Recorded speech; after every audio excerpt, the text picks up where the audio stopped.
భద్రం be careful brother, బట్టతలకు విగ్గే better. పూర్తి వివరాలకు చదవండి రేపటి సాక్షి దినపత్రిక. తెరపై తిరుగులేని నటిగా పేరు తెచ్చుకుంది కంగన. గతంలో జయలలిత బయోపిక్ లో నటించిన కంగన ఇప్పుడు తెరపై మాజీ ప్రధాని ఇందిరాగాంధీ పాత్రను చేస్తోంది. సెప్టెంబర్ 6న ఈ మూవీ ప్రేక్షకుల ముందుకు వస్తోంది. కంగనా సినిమా అంటే కాంట్రవర్సీ ఉండాల్సిందే. అది కొత్త సినిమాకు కూడా జరిగింది. భారతదేశంలో చీకటి క్షణాల వెనుక ఉన్న కథను తాను దర్శకత్వం వహించి నిర్మించి నటించిన ఎమర్జెన్సీ సినిమా ద్వారా తెలుసుకోండి అంటోంది కంగన. నిజానికి ఈ చిత్రం ఇప్పటికే చాలా సార్లు వాయిదా పడింది. ఇప్పుడు సెప్టెంబర్ 6న ప్రేక్షకుల ముందుకు వచ్చేందుకు సిద్ధమవుతోంది. మణికర్ణిక తరువాత కంగన డైరెక్ట్ చేసిన చిత్రం ఇది. ఇందులో మాజీ ప్రధానమంత్రి ఇందిరాగాంధీ పాత్రలో కనిపించనుంది కంగన. అత్యవసర పరిస్థితిని ప్రకటించిన సందర్భాన్ని, ఆ సమయంలో ఇందిరాగాంధీ ఎదుర్కొన్న అసమానతల ఆధారంగా ఈ సినిమా తెరకెక్కించింది కంగన.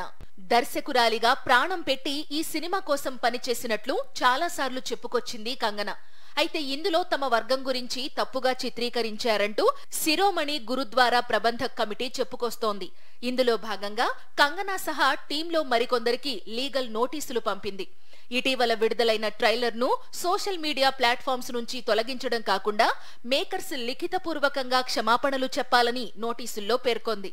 ఇదే సినిమా విషయంలో కంగనా హత్య బెదిరింపులను సైతం ఎదుర్కొంది. బాలీవుడ్ క్వీన్ కంగనా రనౌత్ కు తెలంగాణ ప్రభుత్వం షాక్ ఇవ్వనున్నట్లు తెలుస్తోంది.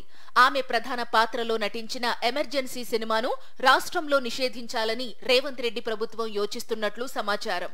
ఇప్పటికే మాజీ ఐపీఎస్ అధికారి తేజ్దీప్ కౌర్ మీనన్ నేతృత్వంలోని తెలంగాణ సిక్కు సొసైటీ ప్రతినిధి బృందం సచివాలయంలో ప్రభుత్వ సలహాదారు మహమ్మద్ అలీ షబ్బీర్ ను కలిసి రాష్ట్రంలో ఎమర్జెన్సీ సినిమా విడుదల నిషేధం విధించాలని అభ్యర్థించినట్లు తెలిపారు. ఇందులో సిక్కు సమాజాన్ని కించపరిచే విధంగా సన్నివేశాలు ఉన్నాయని, ఈ మూవీ షూటింగ్ పూర్తిగా విరుద్ధంగా ఉందని ఆందోళన వ్యక్తం చేస్తూ 18 మంది సభ్యుల సిక్కు సొసైటీ బృందం రిప్రజెంటేషన్ సమర్పించినట్లు షబ్బీర్ తెలిపారు. ఈ విషయాన్ని సీఎం రేవంత్ రెడ్డి దృష్టికి తీసుకెళ్లామని, ఎమర్జెన్సీ సినిమా రిలీజ్ పై న్యాయపరమైన సంప్రదింపులు జరుపుతూనే విడుదల నిషేధించే అంశాన్ని పరిశీలిస్తామని సీఎం రేవంత్ రెడ్డి సిక్కు సంఘం నేతలకు హామీ ఇచ్చారని ప్రభుత్వ సలహాదారు మహమ్మద్ అలీ షబ్బీర్ తెలిపారు.